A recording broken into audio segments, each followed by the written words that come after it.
Hello and welcome to Transforming Tomorrow, the podcast from the Pentland Centre for Sustainability in Business here at Lancaster University Management School. I'm Paul Turner. And I'm Professor Jan Bibbington. And today, Jan, we're going to be moving on to a subject that is maybe, as we've discussed previously, not an obvious link in with sustainability, but as we'll discover over the next 20 minutes or so, definitely a really key part of it, and that's modern slavery. Yes, indeed, and it fits under SDG 8, which is looking to make sure that there is decent work for people in the world. And indecent work is what we tend to call modern slavery.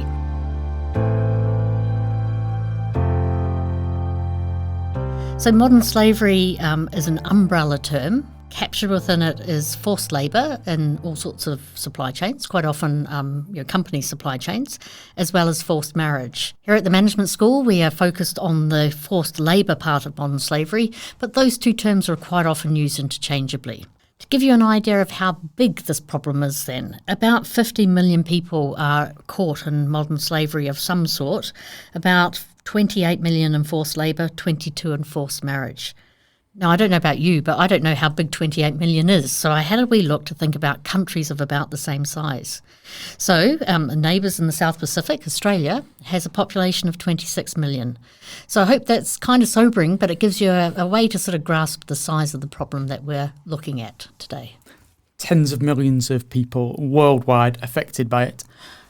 We're not the experts here, though, and we've got a guest here with us today, Distinguished Professor Jan. Not just Professor, you need to up your game to get the Distinguished added in there. Distinguished Professor Linda Hendry, Distinguished Professor of Operations Management from the Department of Management Science here in Lancaster University Management School. You work all around modern slavery. Jan's given us a bit of an outline there, some numbers there. What's your area of expertise around the subject? I've been interested in the modern slavery in supply chains, so in the ways in which companies are trying to address that. Obviously, nobody wants to admit to having modern slavery in their supply chain. But actually, many companies are aware that supply chains are complicated. They are global, they reach into many different countries, many different types of organisations involved, and it can be really difficult to trace that back. So I'm interested in how companies try to detect and then remediate against modern slavery. Are we talking about companies in the UK? Are we talking about companies with supply chains only in the UK? Are we talking globally? Globally. I think it's important to note that modern slavery isn't just a developing or emerging economy problem. It is a problem in the UK. So there are supply chains in the UK entirely that have modern slavery in them. But no, I'm interested much more broadly than that. It's a global issue. Is there any particular industries or sectors that are more affected by this problem than others? There certainly are. I think there's a list of the most at risk industries. It includes things like construction, cotton industry, and there are different countries which are more at risk of certain things. So certain countries are more sustainable to construction. So I think UK, often it's in construction or farming and food that we see the problems. And does your work focus on any particular industry? So far we focus mostly on textiles, but a little bit of food as well. Yeah, and I suppose textiles affects us all because we're wearing clothes that are sourced and produced from around the world. What has your research found? We've particularly focused on the impact of legislation on modern slavery. Obviously, companies have to make a profit. So how do they get into the boardroom a discussion about social issues as well?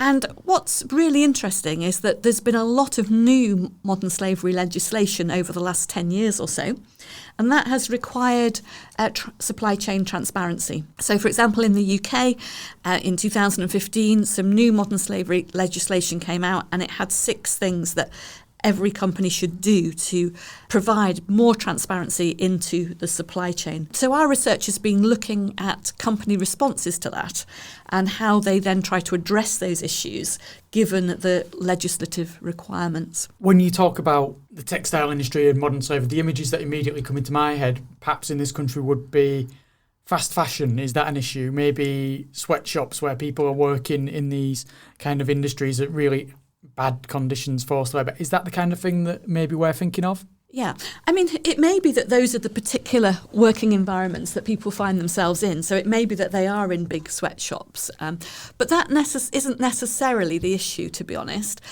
because some people like that type of repetitive work. They know where they are, they know what they're doing. But what I'm thinking more about is when people have no choice about being there. So it's not necessarily the working environment, it's the choice about the working environment, really. So sometimes it's about debt bondage. So a problem that is now been unravelled in this industry is that sometimes to get a job you have to pay a recruitment fee. And once you've done that, you then have to work for quite a long time to pay off that recruitment fee. It's not just like the first couple of hours of work, or it can be the first years of work to pay that off. And that's ridiculous. Nobody would think that was fair. So one of the things we've been looking at is how we make sure that recruitment of staff is actually fair and that people are not paying unfair recruitment fees. Are you looking maybe here at people who have been coming to a new country, or are you talking about people who are indigenous to the country where they're working? Often it is about people moving countries, and not living in amongst their sort of native communities. So not necessarily from a developing country into a developed one. It can be neighbouring emerging economies that we're talking about. So, but often moving away from family. So one of the way in which modern slavery is effective or it works for companies is that they have threats. So they'll say, if you don't do that, then I will do this to your family back home. Not knowing the impact of their actions on their family back home is what the problem becomes. And I think what's really interesting, and maybe something for our listeners to think about, is that whole debt bondage where you have to pay to get a job. That can sometimes be remedied by some companies that have an employer pays principle. So they undertake to pay any recruitment fees, because the payment of recruitment fees and having recruiters sometimes is really good if you've got seasonal work or somebody's looking for work and somebody's looking for employees. So it's sort of like it's a good mechanism, but one that opens open to abuse and problems. Yeah. The other way I quite often think about it as a foreigner working in a different country is and maybe our listeners will find this useful as well, would you expect not to have a contract of employment? Would you expect your employer to take your passport as you started working with them? Would you expect to have to pay, the equivalent of half a year's wages in order to get the job? And I think the answer to all that is no. And in which case it kind of gives you an idea about what unfair practices are. Yeah, no, I think that's absolutely right, Jan, because often you find that not only is their passport taken from them, but also their salaries are not actually paid to them. So they've got a salary, but it's actually kept by the employer, which is a slightly strange and very alien concept to us. But if you talk to them, you'll say, well, I live in a crowded house and I share it with many people, and it's not a secure place for my passport, so it's fine for my employer to keep it. And that does sort of ring alarm bells, though, then, as to why is that fine? And I don't keep my money because that wouldn't be right for me. So people are actually coerced into thinking that something's normal, which to us absolutely isn't normal. Yeah. And there is a really nice link across to the banking industry, because if you're a worker in a foreign country, quite often you're unbanked. That is, you can't open a bank account. But if you can open a bank account and you have control over it, you can again remedy the problem. Because having your cash in a sock in a dormitory would be really risky. I wouldn't want to do that with my wages.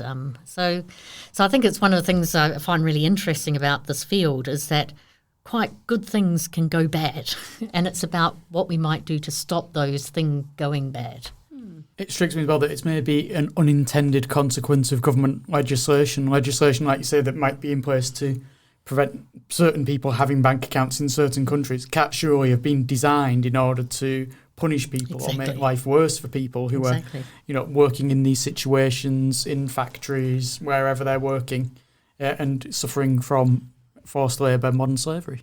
And I think the impact of legislation is really interesting, because governments obviously are now putting in this legislation. So I mentioned the UK in 2015, but France, Germany, Norway, many other countries are now joining in and developing legislation along similar lines. In fact, it began in California in 2012. So there's many places doing that. But the legislation is only as effective as the response to it, if you see what I mean. So it's illegal everywhere to have modern slaves, but how do we actually try to respond to that and to actually mean that what is in the spirit of the law actually impacts people in the workplace? Could you tell us a little bit about the findings of your research? Yeah, so we found that businesses were working together in a way that surprised us, really. So I think the first finding was that businesses were joining forces to share knowledge, to share training, that type of thing. So we need people across the globe, particularly purchasers or buyers. They need to know what to look for with modern slavery.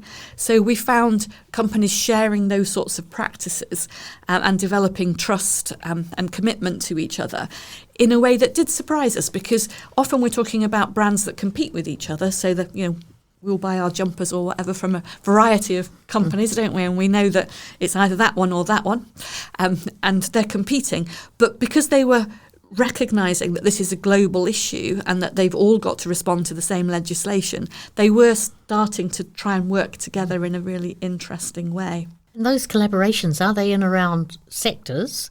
Or are they like everyone buying from a region or a place? And I suppose you could do both, but it'd be interesting to hear about each of those options. No, I think that's a really good point, because, yes, it was mostly around sectors that we found.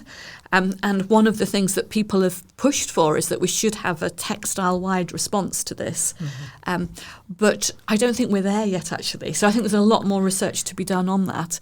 But there's a lot of non-government organisations and NGOs that are working quite hard to try and address the issues. So another thing which I think a lot of businesses do is that they pay to be a member of a trade organisation that actually then finds things out that are then shared across an industry.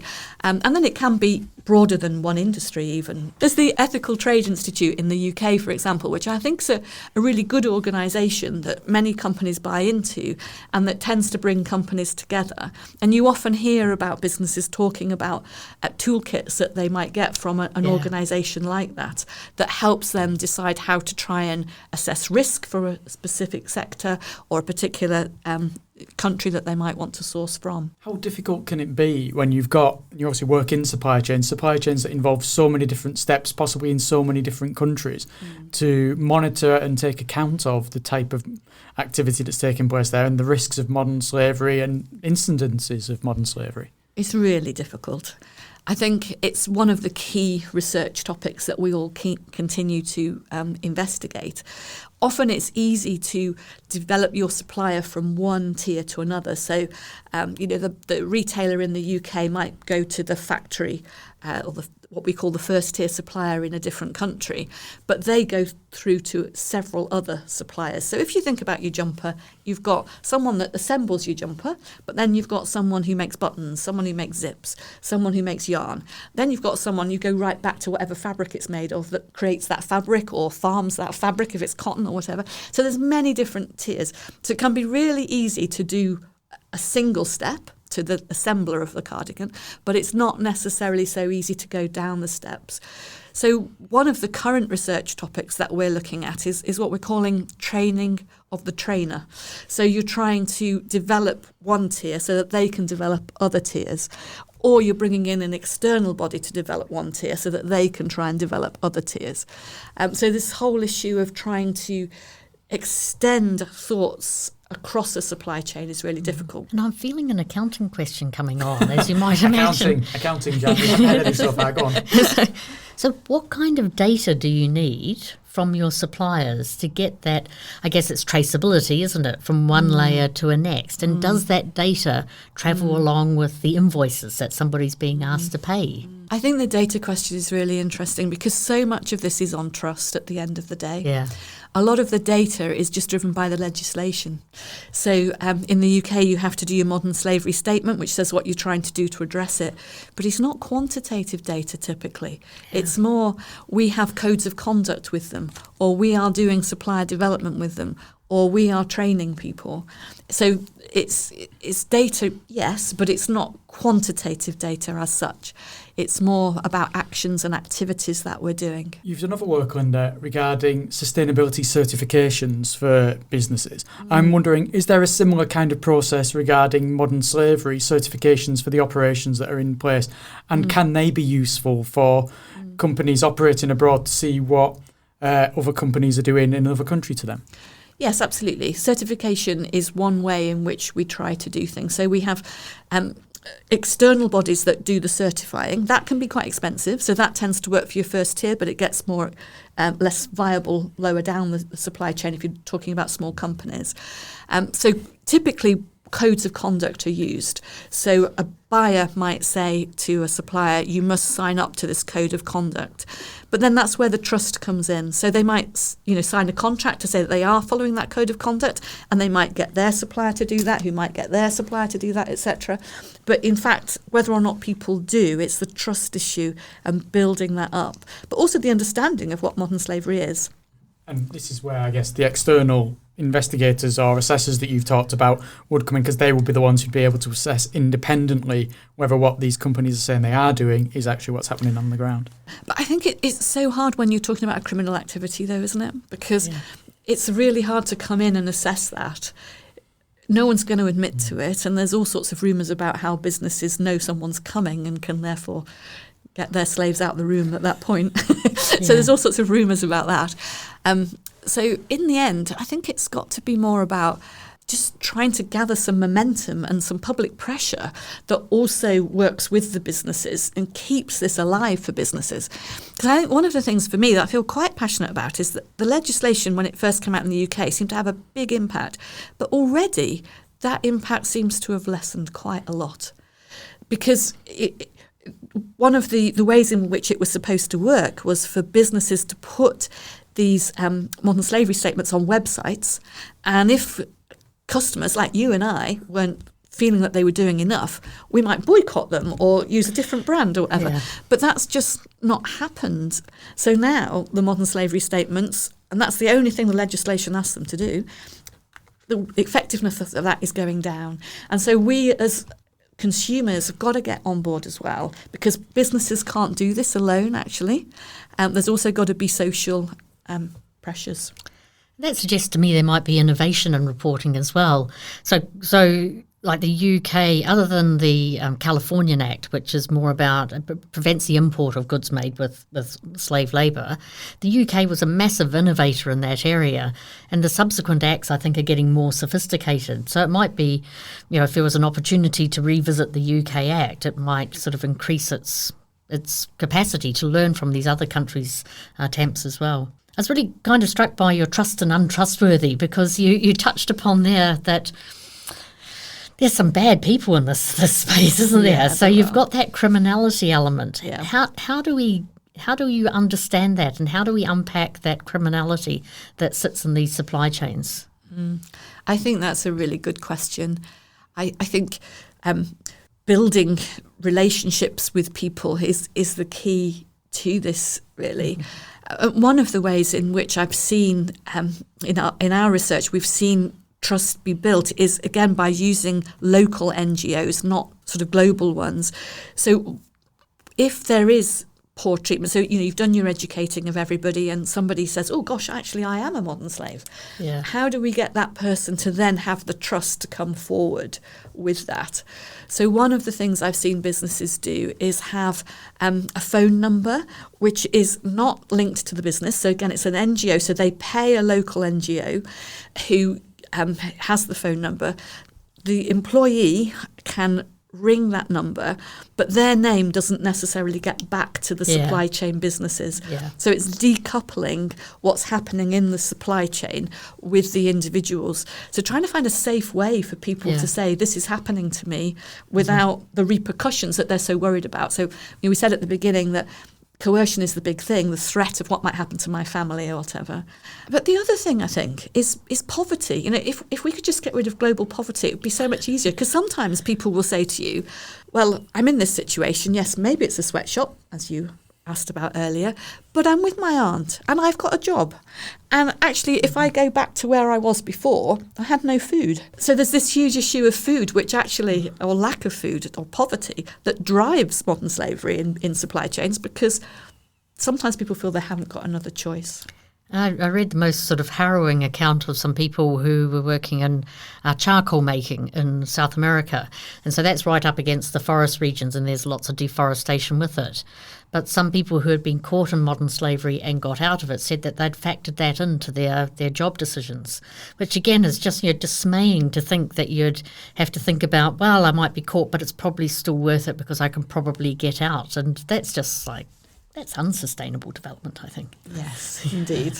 And this, again, is another demonstration of how the SDGs, as we've discussed in our previous episode on the Sustainable Development Goals, tie together. No one SDG is singularly standing. So whilst we're looking at good quality work here, there's also the tie-in with the sustainability of the forests there. You're talking about charcoal and stuff, but also the tie-in with poverty and alleviating poverty. So lots of the SDGs. You'll know the numbers, Jan. I'm not quite there with them off my top of my head yet. Number 8. Thank you. And I guess if we want to look at the UK and the legislation here, you've done work yourself, Amy Benstead, who's now at Manchester University, and Mark Stevenson, who's here at Lancaster, working with the Pentland Group. Pentland Brands, obviously, behind via the Rubin Family Trust, the Pentland Centre. So did you see, when doing that work, the examples of what can be done, what positives there are, and also how easy it could be for these companies to maybe have missed it if they weren't looking in the right places? Well, I think Pentland were a really good example of a company that was looking to collaborate horizontally across, with competitors, and to find ways of working together to address the issues. So yes, we did see some good practices in Pentland. For example, I think one of the first things I did when we were working with them was to go to a meeting that they hosted, where they had all the big brands in the room from the London offices, and some NGOs as well, giving us a presentation of what the modern slavery issues were. So yes, I think they did make a really good start in terms of trying to address the legislation when it first came out. And in fact, they came to us and asked us for help with it. And I think that was a really lovely starting position. Amy then worked with them for about 20 months, I think, on a part-time basis to try and co-create solutions. I think often at universities, that's the best way to do it. We don't come in with our ivory tower. We work with companies, and together we get to solutions. That's been brilliant. Thank you very much, Linda. You've really brought a lot of enlightenment to me about the issues of modern slavery all over the world, all up and down supply chain stuff, and that's been a really, really good insight. Likewise, you've given us some really great ways forward for some future podcasts where we're going to have colleagues who are looking at those modern slavery statements and helping the UK's Financial Reporting Council in terms of how it needs to work with companies to actually achieve better reporting along the spirit of what the Act requires. So thank you very much from me as well. And I'm sure Linda's work will be discussed in future podcasts as well, because Linda does so much around plastics through the Plastic Packaging in People's Lives project and so many other areas. So even if you're not here, Linda, I'm sure we'll be talking about you. Well, thank you for having me. So that's it for another episode of Transforming Tomorrow, the podcast from the Pentland Centre for Sustainability in Business. Thank you very much, and we'll be back soon. I'm Paul Turner. And I'm Professor Jan Bevington.